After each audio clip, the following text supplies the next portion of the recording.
सभी मसीही भाई बहनों को यीशु के नाम में शालोम, प्रेज द लॉर्ड, जय मसीह की। यीशु द सेवियर मिनिस्ट्री और प्रभु यीशु मसीह में आपका भाई जेम्स आप सभी का इस बाइबल अध्ययन कार्यक्रम में एक बार फिर से बहुत बहुत स्वागत और परमेश्वर का धन्यवाद करते हैं।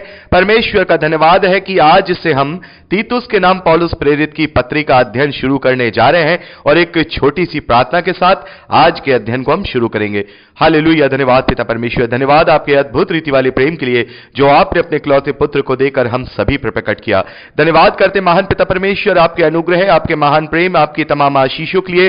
धन्यवाद करते हैं इस बाइबल अध्ययन कार्यक्रम के लिए जिससे हम आशीषित हो रहे हैं। होने दीजिए महान पिता परमेश्वर, आज से हम तीतुस के नाम पौलुस प्रेरित की पत्री का अध्ययन शुरू करने जा रहे हैं। पवित्र आत्मा हमारी अगुवाई, सहायता और मदद करे ताकि हम आपके ग्रहण योग्य बनने पाए। पिता परमेश्वर, सारी व्यवस्थाओं को पिता परमेश्वर, रिकॉर्डिंग किए जाने को, वचन को समझने और समझाए जाने को, हर एक बात को महान पिता परमेश्वर हम आपके जोरावर हाथों में सौंपते हैं। आप हमारी मदद और अगुवाई कीजिए। सारा आदर देते हैं, सारी महिमा देते हैं और इस प्रार्थना को यीशु के सामर्थी नाम में मांगते हैं, आमीन। मेरे प्यारे भाई बहनों, हमेशा की तरह इस पत्री का भी हम एक छोटा सा परिचय लेंगे। तीतुस के नाम पौलुस प्रेरित की यह पत्री पौलुस ने तीतुस नामक एक मसीही युवा विश्वासी के नाम लिखी थी जो कि अन्य जातियों में से थे, यानी कि गैर यहूदी एक मसीही विश्वासी थे। और तीतुस के विषय में जब हम गलातियों की पत्री में पढ़ते हैं, उसका दूसरा अध्याय, उसके पहले और तीसरे वचन में, तो वहां पर देखते हैं कि पौलुस उन्हें अपने साथ लेकर के यरूशलेम भी जाते हैं।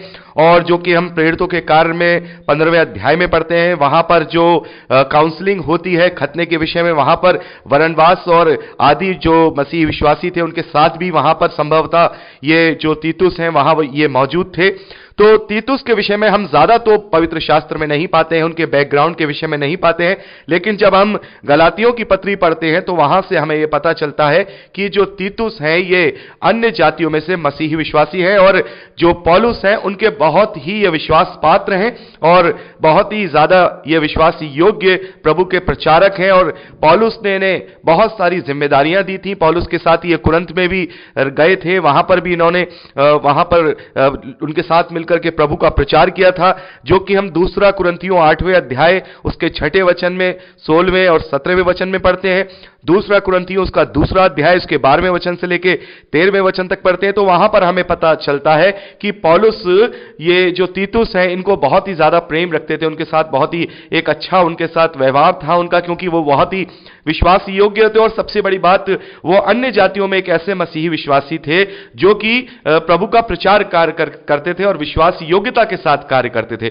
और पौलुस ने उन्हें बहुत सारी जिम्मेदारियां, जैसे कि कलीसियाओं के निरीक्षण आदि की जो जिम्मेदारियां थी वो पौलुस ने उन्हें दी थी। और हम देखते हैं कि जो मिडिल ईस्ट है, जो भूमध्य सागर है, उसमें एक बहुत बड़ा टापू है जिसका नाम क्रेते है।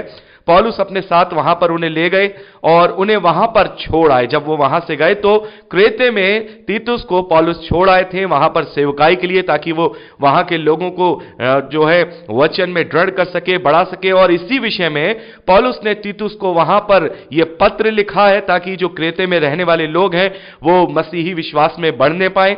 यह पत्री हमें 4 विषयों पर ज्यादातर हमें ध्यान दिलाती है। पहला, जो अगुवों की नियुक्ति है, यानी हम इसमें देखते हैं कि पौलुस ने यह साफ तौर पर तीतुस को लिखा है, हम पहले अध्याय में पढ़ेंगे कि नगर नगर जाकर प्राचीनों की नियुक्ति कर। प्राचीन का मतलब एल्डर्स होता है, और यानी कि बड़े, या कि हम कहें बुजुर्ग। और इसका एक जो मतलब है यूनानी भाषा के शब्द में वो अगुवे का होता है, या हम आज के समय में लगाए तो बिशप को भी हम देख सकते हैं, या हम पास्टर के विषय में भी देख सकते हैं। कुल मिला के जो कलीसिया का अगुवा होता है, जो उसके विषय में यहां पर प्राचीन शब्द है। तो पौलुस ने यहां पर उन्हें इस बात के लिए नियुक्त किया था कि वो जगह जगह नगर नगर जाकर जो कलीसियाएं हैं उनमें एक मैनेजमेंट को लेकर के आए, वहां पर एक अगुवा नियुक्त किया जाए, सारी चीजें वहां पर वो देखें।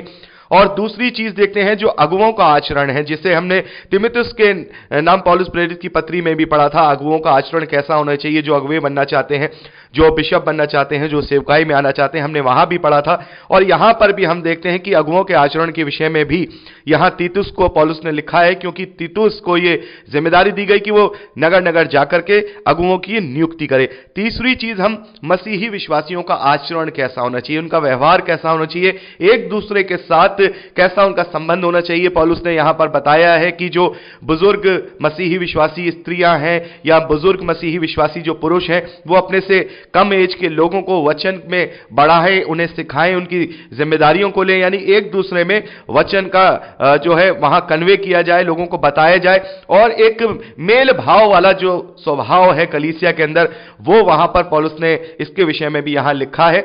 और चौथी बात जो पौलुस हमेशा से हर एक कलीसिया के नाम जब भी पत्रियों को लिखते हैं, वहां पर यह बात लिखते थे मसीही विश्वासियों में चाल चलन के विषय में कि तुम्हारा स्वभाव और चाल चलन प्रभु यीशु मसीह के स्वभाव और चाल चलन के समानता में होना चाहिए। तो यहां तीतुस को भी यहां ये निर्देश दिए हैं ताकि वो कलीसियाओं में इन सब बातों को देख पाए कि वहां कैसा चल रहा है, क्या वो लोग सही रीति से चल रहे हैं कि नहीं चल रहे हैं। तो यहां पर ये जो पत्री है, केवल इसमें हम 3 ही अध्याय देखते हैं, ज्यादा बड़ी पत्री नहीं है ये। तो कुछ इंपॉर्टेंट बातें हैं जो तीतुस को यहां पौलुस ने लिखी हैं। तो यहां पर हमने एक छोटा सा परिचय तीतुस के नाम पौलुस प्रेरित की पत्री का लिया है, और मैं चाहूंगा कि अपने अध्ययन को हम अगली रिकॉर्डिंग में शुरू करें। तो प्रभु आपको आशीष दे। Praise the Lord. जय मसीह की।